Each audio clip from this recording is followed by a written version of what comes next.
자, 이 새 충돌로 바퀴 고장, 일가, 비극 부른 의문점 5가지. 5가지 의문점 전문가들 사이에서 오늘 제기되고 있습니다. 한 가지씩 전문가들과 함께 의문점 풀어보겠습니다. 먼저 첫 번째 의문점입니다. 조류 충돌이 랜딩 기어 고장의 원인일까라는 부분, 많은 전문가들이 안타까운 표현 속에서 좀 우려를 제기하고 있는데, 의혹을 제기하고 있는데, 실제 조류 충돌이 랜딩 기어 미작동의 직접적인 원인인지에 대한 원인도 규명 중인 상황입니다. 앞서 안 교수님 설명 중에 꼭 랜딩 기어만의 문제가 아니라 전반적인 항공기 어떤 기계 오작동 차원에서 랜딩 기어를 펼칠 수도 없었던 긴박한 상황일 수도 없다라는 것도 한 가지의 어떤 가정이니만큼 정확한 원인을 규명 중인데, 현직 기장 A, 엔진의 고장 시 랜딩 기어가 작동 안 할 수 있다.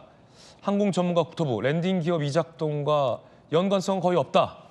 지금 전문가들 사이에서도 이견이 존재하고 있는 상황입니다. 제 입장에서는 이제 조류 충돌로 어느 한쪽 엔진의 동력이 급격하게 이제 손실이 됐다라는 가정하에서 그것과 랜딩 기어의 작동과는 관계가 거의 전혀 없다라고 판단할 수 있습니다. 거의 없다. 네, 그렇습니다. 항공기는 다른 교통 운송 수단보다도 안전 팩터가 높게 설정이 되어 있습니다. 그렇기 때문에 하나의 어떤 시스템이 고장이 됐을 경우에 그러한 해당 시스템의 작동이 전혀 안 되는 건 없습니다. 다 백업에 또 백업까지 되어 있는 상태인데, 예컨대 랜딩 기어를 수동으로 내리는 방법도 있다. 그거는 이제 바로 백업의 또 다른 백업의 그렇군요. 단계입니다. 그러니까 한쪽 엔진에 문제가 발생됐을 경우에는 다른 엔진이 살아있다라면 기어의 작동은 지극히 정상입니다. 그런데 그 엔진마저 문제가 있을 경우에는 또 지금 이제 화면에 나오는 것처럼 저 수동 장치를 또 저게 이제 얼터네이터 랜딩 기어 익스텐션 장치거든요. 저거는 레치를 풀어갖고 중력으로 저 항공기의 그 착륙 장치를 내려뜨리는 장치입니다. 저것까지 다 할 수 있습니다. 이 장치를 모르는 운항승무원, 작동 절차를 할 줄 모르는 운항승무원 절대 없습니다. 그럼에도 불구하고 못 내렸다는 것은 다른 저희가 알지 못하는 긴박한 상황이 있었다라고 조심스럽게 판단이 됩니다. 그렇군요. 자, 수동 조작이 왜 안 됐나라는 의문점도 두 번째 의문점인데, 통상 2,400, 2,500피트에서 랜딩 기어가 작동되는데 미작동 시에는 부기장 조종석 뒤에 방금 말씀하신 이 수동 레버로 조종을 할 수가 있다. 현직 조종사 A, 랜딩 기어가 내려가지 않았다는 사실이 이해하기 어렵다. 현직 조종사 B, 매뉴얼상 17에서 18초 소요. 실제는 더 빨리 내려온다. 수동 조작 랜딩 기어는 왜 안 했을까? 의문점이거든요. 그렇습니다. 그 이전에도 그렇습니다. 엔진이 별도의 유압 펌프를 작동을 해서 자동 장치를 병렬, 우리가 페일 세이프라고 합니다. 하나가 실패해도 안전해야지 확률이 높아지기 때문에 명확히 2중 3중으로 갖추거든요.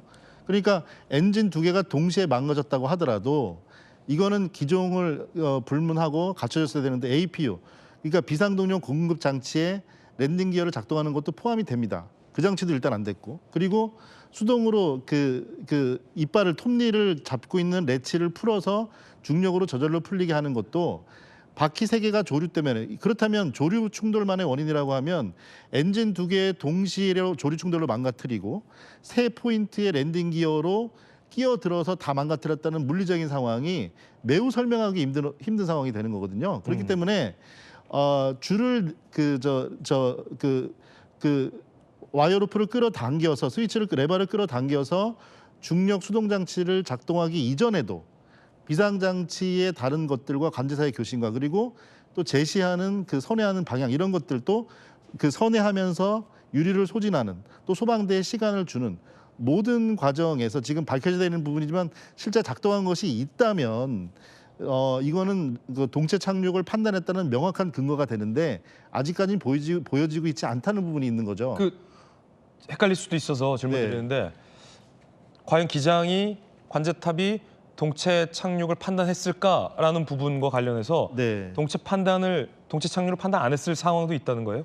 그건 어떤 상황입니까? 그건 하나의 의문이라고 말씀드리는 부분이 동체 착륙을 판단했을 때 그 이전의 고장 상황, 그리고 수동적인 조치 상황, 그리고 관제소의 통보, 그리고 지상 대응팀의 움직이는 상황, 그리고 움직여야 하는 시간을 벌어주는 조건들, 이런 여러 가지 상황들이 3개소의 매뉴얼 중에서 작동된 것이 파악되지 않는다는 것이 현재까지 의문이라는 점이고요. 그렇군요. 이런 것들 중에 하나만 명확히 확인이 된다면 동체 착륙을 판단했다고 할 수 있는 거기 때문에 또 하나의 지워지는 시나리오가 될 수 있는 겁니다. 자, 지금 국토부에서 관련된 발표를 합니다. 들어보시죠. 탑재용 항공 일지 등 사고 증거 자료를 추가로 회수하였고 증거 자료 분석 등 사고 조사에 본격 착수합니다.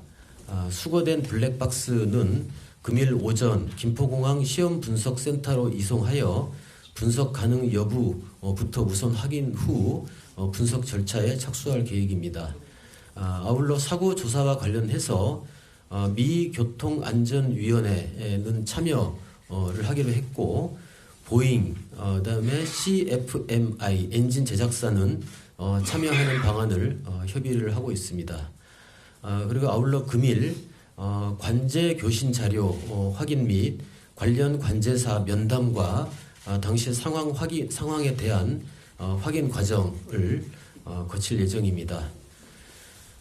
통합지원센터입니다. 12월 29일 일요일 22시 30분부터 무안공항 관리동 3층에 국토교통부, 행정안전부, 국방부, 보건복지부, 경찰청, 소방청, 전남도, 광주시, 무안군, 공항공사, 항공사 등 관계기관 합동으로 제주항공 여객기사고 재난 피해자 통합지원센터를 구축하여 운영 중에 있습니다. 총 5개 반으로 구성이 되어 있는데 총괄 상황반, 유가족 지원반, 사고 수습반, 법률보험 지원반, 그리고 지역 언론 대응반으로 구성되어 있습니다. 이 센터에서는 사고 수습 상황 브리핑, 또 유가족 대표 면담, 사망자별 신원 확인 및 유가족 알림, 장례 절차 안내, 그리고 비상물품 지원 등 유가족 지원에 만전을 다할 계획입니다. 예, 이상입니다. 네, 그럼 지금부터 질의응답 시간을 갖도록 하겠습니다. 질의가 있으신 분들은 손을 들어주시기 바랍니다. 네, 우선 안녕하세요. 부산대 김민정입니다. 사고에서 로컬라이저 값이 부딪히는 과정에서 사고를 키웠다는 지점이 있는데요. 사고 난 지점에 대해 궁금한데 활주로 끝에서 여러 가지 길이가 423m라고 하셨는데 콘크리트로 오셨던 로컬라이저 가스의 길이는 몇 m 정도 되었고요? 아까 199m입니다. 199m.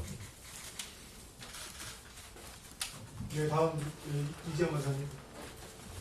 네, 대한경제 이재입니다. 그 동체 착륙 이후에 충돌의 마지막 부분을 보면 이렇게 흙으로 쌓인 둔덕이 있고 그 위에 콘크리트 외벽이 있더라고요. 그래서 통상적으로 이런 공항 내에 이런 둔덕을 만드는 게 보편적인 건지 아니면 공항만 좀 특수한 건지가 궁금하고요. 그리고 이 둔덕 위에 이런 콘크리트 구조물을 설치를 해도 뭐 문제가 없는 것인지 답변 부탁드립니다. 예, 무안공항의 경우 방위각 시설이 활주로 종단 안전구역 외곽에 설치되어 있는 것을 확인했습니다. 이게 활주로 끝단에서 251m 정도 이격이 되어 있는 것으로 파악이 됩니다. 일단은 사고와의 연관성에 대해서는 조사 과정에서 일단 면밀히 파악을 해볼 계획입니다. 아까 다른 공항 사례를 말씀하셨는데 이 여수공항 또 포항 경주공항과 같은 공항에도 이런 어떤 이 콘크리트 구조물 형태로 이 방위각 시설이 설치되어 있는 것을 저희가 일단 파악을 하고 있습니다. 네, MBN의 이호 공장님. 네, MBA 이혁근 기자입니다.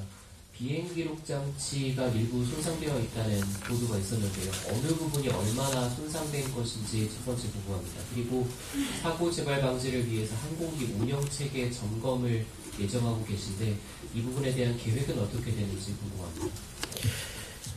예, 어저께 브리핑 때 말씀드렸던 블랙박스 두 개로 구성되어 있는 블랙박스 중에 이제 한 개가 외관이 손상돼 있는 그런 상황입니다. 오늘 그거는 아까 제가 브리핑 때 말씀드렸던 것처럼 오전 중에 김포공항 시험 분석센터로 일단 이송을 시킬 겁니다. 그래서 거기서 이 전문가들이 어떤 부분이 지금 훼손이 됐고 또 이 훼손된 이 가운데 어느 정도 데이터를 또 추출할 수 있을지 이런 더 선별 작업부터 오늘 진행을 할 계획입니다.